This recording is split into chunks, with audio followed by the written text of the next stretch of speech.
인어공주입니다. 인어 왕자라고 할 뻔했어요. 2가 있다는 사실 알고 계신가요? 리데보이스 예전편에서 얘기했잖아요. 해피엔딩이었던 것 같은데? 저는 새드엔딩이었던 것 같아요. 왜 이렇게 다 다르죠? 인사이드 아웃입니다. 이건 비밀인데 예전에 저희 상상 속 친구가 한 명 있었거든요. 바로 라이언킹입니다. 그 작품을 모티브로 만든 게 라이언킹 1편이에요. 그래서 네, 모르는 부분이 되게 많더라고요. 라이언킹에 보면은 사자 귀가 중간에 계속 이렇게 접히는 부분이 나오거든요. 실사판에. 난 저게 왜 자꾸 저렇게 접히는 건가 했어요. 여러분 새해 복 많이 받으세요. 나 이러고 있었어. 드디어 2020년이 찾아왔어요. 와, 왜 이렇게 우울하죠? 2020년에 새롭게 시작한 렁 익령, 오늘의 주제를 먼저 소개를 하자면 오늘은 뭐에 대해서 얘기를 하기로 했죠? 오늘의 영화 주제는 디즈니입니다. 네. 디즈니 좋아하시는 분들도 되게 많으실 것 같고 또 최근에 겨울왕국이 개봉을 하면서 또 디즈니의 여파가 한 번 더 불고 있는데 이번에는 저희가 하나의 영화를 다 같이 소개를 해드리는 시간이라기보다 조금 디즈니의 솔직히 명작이 너무 많잖아요. 그래서 저희가 그거를 통합을 할 수가 없었기 때문에 각자 한 명씩 인생 디즈니 영화를 골라서 소개해보는 그런 시간을 갖도록 하겠습니다. 네. 네, 누구 먼저 할까요? 저요. 네.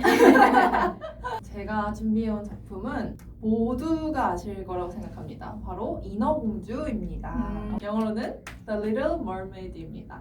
인어공주 1뿐만이 아니라 2가 있다는 사실 알고 계신가요? 아, 그러니까요. 저는 진짜 원만인 줄 알았어요, 인어공주가. 2가 있어요. 근데 되게 많은 분들이 모르시는데 디즈니 작품이 꽤 2 후속작이 나온 게 많더라고요. 근데 후속작은 1에 비해서 잘 알려지지 않은 경우가 되게 많은 것 같아요. 인어공주 2를 어떻게 알게 됐냐면 어릴 때부터 집에 비디오가 있었어요. 그 비디오 아시나요? 아, 네. 요즘은 없는. 네, 그 비디오. 동그랗게 두 개 뚫린 맞아요. 거. 이렇게 막 감기는. 네. 어릴 때 저희- 도미노하면 혼나는 거. 저희 리데보이스 예전편에서 얘기했잖아요. 참고해주세요. 네, 아무튼 그래서 집에 비디오가 인어공주 2가 있었는데 그때 영어 버전 비디오가 있었어요. 그래서 어릴 때부터 되게 많이 봤는데 내용은 클 때까지 제대로 이해를 못했어요. 자막이 없었거든요. 그 비디오를 통해서 저는 2를 알게 됐고 꽤 재밌어요. 일단은 1에 대해서 먼저 얘기를 해보자면 이게 1989년에 개봉을 한 작품입니다. 되게 오래됐죠. 그 월트 디즈니 프로덕션이 좀 하락세였던 때래요. 이 인어공주라는 작품으로 갑자기 빵 떠가지고 디즈니를 부활시킨 작품이라고 합니다. 효자 작품이네요. 그럼요. 인어공주 유명하죠. 또 많이들 아시다시피 안데르센의 동화를 원작으로 하는데요. 동화와 영화 버전을 둘 다 보신 분들이 많을 거라고 생각하는데 뭐가 다른지 아시나요? 뭐 비슷하지 않을까요? 비슷하죠. 근데 가장 중요한 결말이 다릅니다. 너무 큰 게 다른데. 전혀 비슷한 게 아니었어요. 그 원작 동화는 혹시 어떻게 끝났는지 아세요? 해피엔딩이었던 것 같은데? 저는 새드 엔딩이었던 왜 이렇게 다 다르죠? 네, 새드엔딩이었어요. 그 인간이 되지만 왕자랑 못 만나잖아요. 아, 거품이 됐나요? 네, 거품이 됐어요. 아. 다들 어릴 때 읽어가지고 막 기억이 혼란스럽군요. 네.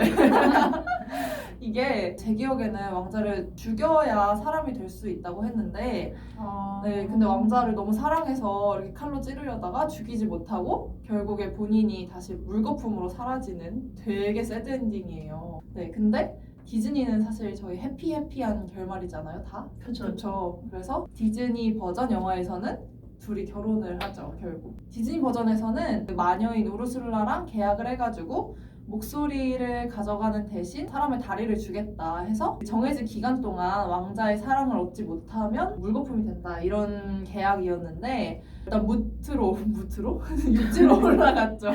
조연이 있는데 그 다른 여자가 회방을 나요. 그 왕자를 바다에서 구해준 게 사실 인어공주였는데 인어공주 이름이 에리얼이죠. 에리얼이 아니라 자기였다 막 그러면서 그 어떤 되게 밉상인 캐릭터 있잖아요. 조연 캐릭터. 그런 여자가 나타나서 막 사실 그게 자기였다고 하면서 그 왕자랑 자기가 사랑에 빠지게 이렇게 회방을 놓는데 그 조연이 누군지 아시나요? 누구 바로 변장한 우르술라 그 마녀입니다. 아. 네. 에리얼의 목소리를 자기가 가지려고 해방을 놓지만 결국 에리얼이 목소리가 없음에도 불구하고 왕자의 사랑을 얻어서 진정한 사람으로 태어나는 그런 결말이고요. 해피엔딩이죠. 근데 2에서는 어떤 얘기가 전개되냐면 딸이 나와요. 네. 딸이요? 네. 딸이요? 에리얼이 사람이 돼가지고 왕자랑 결혼을 해가지고 아. 왕국의 뭐 왕비가 되는데 거기서 딸이 태어나요. 딸의 이름이 멜로디예요. 멜로디는 엄마가 과거에 바다에서 살았다는 걸 모르고 그냥 사람으로 길러져요. 그러다가 바다에 꼭 가보고 싶은데 바다에 갈 수 없게 사람이랑 바다 세계가 이렇게 갈라져 있어요. 중간에 되게 갈등이 있어가지고 그래서 바다에 원래 원칙적으로는 가면 안 되는데 멜로디가 너무 가고 싶어가지고 막 그러다가 여기선 누가 나오냐면 우르술라 마녀의 동생인 모르가나라는 마녀가 또 나와요. 그래서 또 이 모르가나랑 멜로디랑 이렇게 계약을 해가지고 이번에 멜로디가 그 인어 꼬리를 얻어요. 사람 다리가 아니라. 네. 그래가지고 인어 꼬리를 얻어서 막 바다에서 이렇게 하다가 또 위험에 빠지고 이러는 내용입니다. 네. 제가 근데 인어공주를 되게 어렸을 때 봐서 그런지 뭔가 이렇게 상세한 줄거리를 잘 모르고 있었는데 약간 필름처럼 부분만 기억나는 건 있었는데 사실 결말도 제대로 모르고 저는 2가 있었다는 사실이 신기한 것 같아요. 그리고 미녀와 야수 같은 경우에는 엠마 왓슨이 실제로 다시 리메이드 돼서 영화가 나왔는데 네. 인어 공주 인어 왕자라고 할 뻔했어요. 이 인어 공주 이 시리즈는 아직 그 사람 주연으로 나온 적이 없잖아요. 네. 예전에 읽었던 기억으로만 대충 있는 것 같아요. 맞아요. 기억이 이게 잘 안 나요. 진짜 디즈니가 영리하다고 생각하는 게 2D 애니메이션이 거의 주제가 고갈됐잖아요. 그래서 요새 알라딘이랑 미녀야수랑 다 맞아요. 라이언 킹이랑 네. 그죠? 다 실사판으로 만들고 있는데 또 인어공주도 곧 실사판이 나와요. 캐스팅도 완료됐고 그게 개봉을 하면 다시 보면서 또 옛날 추억을 막 새록새록 떠올리시면 좋을 것 같습니다. 디즈니가 진짜 완전 똑똑한 기억인 것 같습니다. 맞아요. 그리고 또 인어공주에서 유명한 거는 OST가 유명한데 디즈니 계열이 다 OST가 되게 유명하죠. 그것처럼 네, 인어공주도 그 중에 하나인데 Part of the World라고 아카데미 작곡상이랑 주제가상을 받았었대요. 그만큼 좋은 OST를 가지고 있는 디즈니 영화는 사실 뮤지컬 영화라고 봐도 무방할 것 같아요. 항상 노래가 있는 것 맞아요. 같아요. 감사합니다. 감사합니다. 다음 영화로 넘어가 볼까요? 다음 영화는 인사이드 아웃입니다. 제가 디즈니 라따뚜이나 코코 같은 그런 영화들을 좋아하는데 오늘 소개해드릴 영화는 인사이드 아웃이라는 작품이고요. 아마 많이 보셨을 거라고 생각이 됩니다. 다들 보셨나요? 네, 봤어요. 네, 저는 제대로 본 적은 없네요.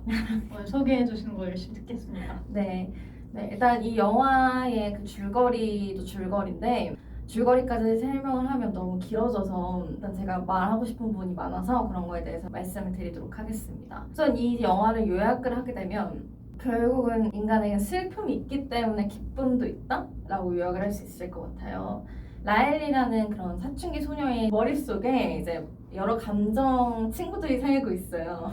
기쁨이, 막 슬픔이, 분노, 소심함 그런 것도 막 살고 있는데 보면 항상 슬픔이는 막 저기서 막 슬퍼하고 있고 기쁨이가 주로 주도권을 갖고 이 라엘리를 지배를 해요. 근데 이제 라엘리가 사춘기고 이사를 가게 되면서 이제껏 경험하지 못한 그런 감정들을 겪게 되면서 기쁨이들도 막 이 라엘리를 다시 기쁘게 해주려고 노력을 하는데 잘 안 되거든요. 그러니까 알고 보니까 슬픔이 역할이 있었던 거예요. 그러니까 모든 인간에게는 슬픔이 있는데 그 슬픔을 배척해야 될 것이 아니라 슬픔이 있기에 기쁨도 있는 것이다 라는 그런 메시지를 전달하고 있는 그런 영화입니다. 이 영화가 되게 저한테 와닿았던 게 저는 어렸을 적에 저 혼자서 내 머릿속에는 무슨 일이 약간 일어날까 이런 생각을 많이 해봤거든요. 그리고 이제 여기 상상의 친구 빙봉, 꿈속 영화 제작소, 생각 기차 여러 섬들도 살아요. 라엘리가 정말 중요하게 생각하는 가족섬, 아이스하키 섬 이런 게 막 다 있는데 그런 섬들이 때로는 무너지기도 하고 때로는 다른 섬들이 생겨나고 그리고 이제 기억 구슬들이 다 모여서 라엘리를 구성하고 있는데 예전 유년 기억 구슬들이 작은 기억 구슬들은 막 저기 막 박히기도 하고 중요한 유년 기억들만 이렇게 모아놓은 데도 있거든요.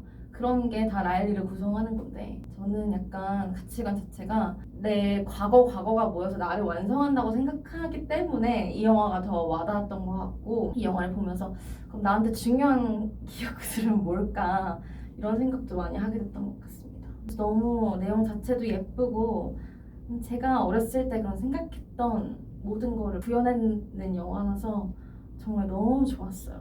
이 영화는 다시 몇 번을 봐도 너무 따뜻해지고 너무 좋더라고요. 인생 디즈니 영화. 혹시 영화에서 제일 좋아하는 캐릭터나 아니면 뭐 장면이나 그런 게 있나요? 저는 그 빙봉이랑 날아갈 때 기억 구슬들이 엄청 묻혀 있잖아요. 더 이상 의식 속에 살지 않고 날 무의식 속에 있는 그런 기억 구슬들. 아무튼 그런 걸 보면서 아, 나한테도 저런 기억들이 있고 중요한 기억들이 있고 약간 저한테 감정이입을 했던 것 같아요. 이건 비밀인데 예전에 저도 저희 상상 속 친구가 한 명 있었거든요.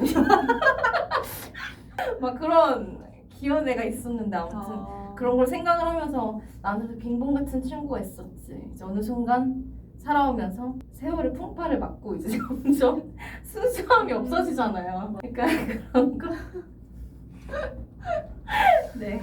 그런 걸 보면서 저한테 많이 대입을 했었던 것 같아요. 다들 살면서 한 번씩 해봤을 만한 그런 상상인데 영화로 풀어낸다는 게 되게 어려운 일인데 되게 재미있게 봤어요. 이거를 영화로 만들었다는 자체가 맞아요. 정말 좋았어. 감정들을 막 하나의 캐릭터로 이렇게 만들어가지고 슬픔이는 진짜 정말 아 쟤 누가 봐도 슬픔이다 이러고 소심이는 아 정말 소심이다 이런 생각이 들게끔 하고 또 아까 말한 대로 빙봉처럼 저희가 옛날에 좋아했던 빙봉은 인형인가요? 근데 상상 속 친구예요. 네, 그쵸. 그런 게 있었는데 또 사춘기가 되니까 이렇게 사라지잖아요. 자연스럽게 없어지고. 네, 그런 거를 되게 눈에 보이게 풀어냈다는 게 정말 대단한 것 같아요. 맞아요. 인생에 있어서 뭐 희노애락이 다 있지만 슬픔이 결국에 없으면 안 되는 거잖아요. 맞아요. 슬픔이 있기에 기쁨도 있고 이 슬픔 자체도 저희 중요한 감정이라는 걸 깨닫게 해준 그런 소중한 영화인 것 같아요. 맞아요. 저도 한 번도 제대로 본 적이 없지만 그 캐릭터들의 이름이랑 그러니까 외형이 되게 확고하게 난 슬픔이다 이렇게 외치고 있어서 맞아. 저도 그거에 대해서는 되게 많이 들었던 것 같아요. 애니메이션인데 그 당시에 개봉했을 때 어른들한테 엄청 사랑을 받았던 것 맞아요. 같아요. 그쵸? 끝났나요? 네, 끝났습니다. 말을 잘 못해서 오늘. 다음은 나디의 저의 인생 디즈니 영화는 바로 라이언 킹입니다. 아마 모르시는 분이 없을 것 같은데 제가 좋아한다면 사실은 저도 마찬가지로 아까 수리가 얘기했던 그 인어공주처럼 어렸을 때 그 비디오 테이프로 1편이 있어서 그걸로 이제 보기 시작했죠. 많고 많은 그 만화 영화 비디오 테이프 중에서 저는 이게 유독 기억이 났었던 것 같아요. 라이언 킹이. 그래서 어렸을 때부터 그러니까 지금까지 계속해서 좋아하는 디즈니 영화 중에 하나고 저는 일단 영화를 볼 때 세계관을 되게 중요하게 생각을 하는데요. 이 디즈니 영화 중에서도 되게 훌륭한 세계관을 가지고 있는 것들이 많아요. 일단은 제가 가장 마음에 들었던 거는 라이언 킹의 세계관이었어요. 라이언 킹에 대해서 조금 설명을 하자면 라이언 킹도 마찬가지로 1편, 2편 그리고 3편이 있는데요. 되게 많이 나왔죠. 3편까지 있는데 1편이 메인이니까 1편에 대해서 얘기를 하자면 그래도 한 번쯤은 들어봤을 되게 유명한 셰익스피어의 햄릿이라는 작품이 있어요. 그 작품을 모티브로 만든 게 라이언 킹 1편이에요. 그래서 네, 모르는 분이 되게 많더라고요. 그래서 저는 일단 이거부터 되게 마음에 들었었던 거였고 사람들과 사이에서 일어났었던 그 비극의 갈등을 동물의 세계로 가져와서 입혔다는 것도 되게 신선했던 포인트였던 것 같아요. 네, 아버지의 원수를 다시 복수를 하러 간다. 그 짧게 말하면 이런 내용인데 이런 모티브를 그대로 가지고 이제 만화를 만들게 된 거죠. 1편의 내용은 보통 사자가 왕이라고 얘기를 하잖아요. 사자의 권력 싸움과 다시 왕권을 되찾으러 가는 그런 내용으로 전개가 되고 아마 최근에 실사판을 통해서 라이언킹을 처음 접하셨을 분도 되게 많았을 것 같아요. 제가 듣기에는 만화 라이언킹은 하도 어렸을 때 봐서 무슨 내용인지 기억이 나지 않는다 이런 소리 되게 많이 들었거든요. 신데렐라나 백설공주 막 이런 거는 워낙 이제 저희가 어렸을 때도 연극도 하고 유치원에서 이러다 보니까 기억이 되게 많이 남아있는데 라이언킹이 무슨 내용이었지? 그 캐릭터들은 되게 유명한데 내용 자체를 기억하고 계시는 분은 별로 없어서 저는 일단 그게 되게 라이언킹 팬으로서 안타깝게 생각을 하고 실사판에서 제 생각에는 그래서 그대로 다 가져온 것 같아요. 그러니까 대사랑 스토리랑 뭔가 거의 비슷하게 가져왔었거든요. 그래서 실사판이 나온 뒤로 사람들이 더 라이온킹이야 이런 내용이었지 기억하게 됐었던 계기가 아닌가 싶습니다. 1편은 그래서 좀 많이 알고 계실 것 같아서 줄거리는 그냥 이렇게 하고 주인공 소개를 하자면 주인공이 심바와 그리고 1편에서는 스카와의 대결이 나오죠. 그리고 티몬과 푼바도 있고 날라라는 여자 주인공도 있고 자주 뭐 이렇게 있고 그리고 2편에 들어가서는 로미오와 줄리엣을 모티브해서 만든 작품이 2편이에요. 이제 로미오와 줄리엣이 남녀가 만나려고 했는데 부모의 반대로 만나지 못하는 이야기잖아요. 또 그거를 그대로 가져와서 스카의 후손과 그리고 신바의 딸이 태어나요. 걔 이름이 키아라인데 키아라와 그리고 아까 여기 얘기했었던 스카 쪽에 코브라는 후손이 태어나는데 얘네가 뭐 어떻게 하다가 둘이 막 어렸을 때 둘이 뭐 어떻게 하다가 만나게 되는데 되게 친해진 거예요, 친구로. 그래서 이제 아 나는 얘랑 이제 친하게 지내야겠다 막 이러려고 하다가 신바랑 스카 쪽에 있었던 사람이 알게 된 거죠. 아니 사자가 알게 된 거죠. 그래서 얘네가 이제 아 너 절대 안 된다 이러면서 반대를 하는 것도 똑같아요. 로미오와 줄리엣과. 그래서 이제 반대를 하면서 또 전쟁이 일어나요, 걔네 둘 사이에서. 나중에는 이제 디즈니의 엔딩답게 해피엔딩으로 끝나는 그런 내용인데 2편은 홈비디오용으로 만들어졌다고 제가 알고 있어요. 그래서 영화는 아닌 것 같고 그 정도의 흥행력도 당연히 없었고 그렇게 끝나는 영화입니다. 그리고 3편은 진짜 말할 것도 없지만 라이온킹 1과 2분의 1이라고 해서 티몬과 푼바에 대한 얘기예요, 말 그대로. 팬들을 위한 영화로 그게 나오게 된 거고 그래서 메인은 1이지만 2편도 있다는 그리고 2편 저는 되게 재밌게 봤거든요. 라이언킹도 OST를 빼놓고 얘기를 할 수가 없을 것 같아요. 처음에 시작하는 서클 오브 라이프부터 Can You Feel the Love Tonight도 있고 하쿠나 마타타 이런 노래들이 있죠. 그리고 저는 개인적으로 지금도 그렇지만 제가 살면서 모토처럼 여기는 말이 하쿠나 마타타이기도 해요. 과거의 일을 잊어버리고 그냥 행복하게 살자 이런 말인데 그게 제 인생 모토인 것 같기도 해서 그런 의미에서도 이 영화를 좋아하게 되었고요. 혹시 그 이번에 실사판이 개봉됐는데 사실 약간 논란이 있었잖아요. 애니메이션에 비해서 너무 별로다라는 평이 굉장히 많았잖아요. 그렇죠. 네, 근데 저는 사실 그 애니메이션을 정말 어릴 때 봐가지고 저도 기억이 안 났어요. 그래서 거의 안 본 거나 마찬가지였고 그러고 실사판을 봤는데 전 되게 좋은 거예요, 실사판이. 사실 그 영상미, CG 그거 너무 놀라웠고 재밌었어요. 근데 혹시 팬으로서는 어떻게 생각하시나요?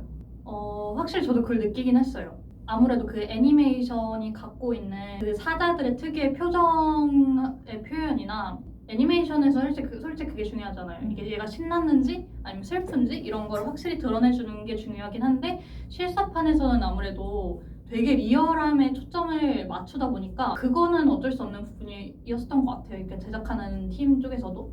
그렇지만 그거에 비해서 저도 영상미가 진짜 그 실제처럼 너무 표현을 잘했다고 생각을 해서 이렇게까지 기술이 발달했구나. 맞아요. 저는 그 생각을 이렇게까지 영화가 만들어질 수 있구나. 사람 출연 안 하고 이렇게 1시간 반 동안 영화가 채워질 수 있구나라는 사실에 놀랐었던 것 같고 물론 그 전에 정글북이라는 영화도 있었어요. 근데 그거와 좀 다른 점은 정글북에는 사람이 출연을 했었거든요. 근데 이번에는 사람 출연을 하지 않고 그냥 진짜 다 그래픽으로만 이게 과연 실현 가능한가? 라고 따져봤을 때 저는 괜찮았었던 것 같아요. 그리고 이 실사판이 스토리가 그대로 가지고 온 거는 맞는데 약간의 추가되거나 또 대사가 바뀐 부분이 살짝씩 있어서 저는 두 개 중 따지라면 오히려 애니메이션 쪽이 더 좋다고 얘기를 할 수 있지만 뭔가 실사판은 그 지금 우리의 기술이나 뭐 이런 것들이 되게 뛰어났던 것 같아서 그걸 보는 재미에 봤었던 것 같아요, 저는. 맞아요. 저는 사실 그 라이온킹 실사판을 왜 보러 갔냐면 티저 영상에 이렇게 들어올리는 신바 들어올리는 게 있잖아요. 너무 귀여워가지고 진짜 안 볼 수가 없었어요. 맞아요. 그것도 한번 그쵸. 근데 보러 갔는데 강아지를 키우시는 분은 알 텐데 되게 막 섬세한 그 강아지 행동이나 그런 게 그 사자한테 그래서 연출을 되게 섬세하게 잘했다라는 생각이 들었어요. 제가 약간 동물 다큐멘터리 되게 좋아하는데 얼마 전에 사만다의 여정인가? 라는 다큐멘터리를 봤어요. 주요 내용은 치타였는데 사자가 중간중간에 이렇게 나오거든요. 사자가 하는 그 진짜 조그만한 행동과 습성이라고 해야 되나? 라이언킹에 보면은 사자 귀가 중간에 계속 이렇게 접히는 부분이 나오거든요. 맞아, 실사판에. 난 저게 왜 자꾸 저렇게 접히는 건가 했어요. 근데 알고 보니까 그게 사자가 진짜 그렇게 접히는 게 약간 습관처럼 하더라고요. 그래서 아, 저런 것까지 잡아낸 게 진짜 대단하다. 맞아. 근데 이게 애니메이션 제작하기 전에도 사자에 대해서 되게 공부를 엄청 하고 아프리카에 실제로 가서 되게 뭐 오랫동안 연구를 하고 만들어진 작품이라고 해요. 그 애니메이션 라이언킹 자체도 되게 의미 있는 영화인 것 같아요. 네. 마지막 라이언킹에 대한 그런 소개도 잘 들었습니다. 어떻게 저희 오늘 디즈니에 대해서 각자의 취향이 100% 반영된 그런 디즈니 영화들에 대해서 얘기를 했었는데 재밌게 들으셨는지 모르겠어요. 다음 편은 또 다시 주파수로 돌아올 예정이고요. 오늘 영입력 들어주셔서 감사합니다. 지금까지 리들보이스의 수디, 나디 정리였습니다. 안녕. 새해 복 많이 받으세요.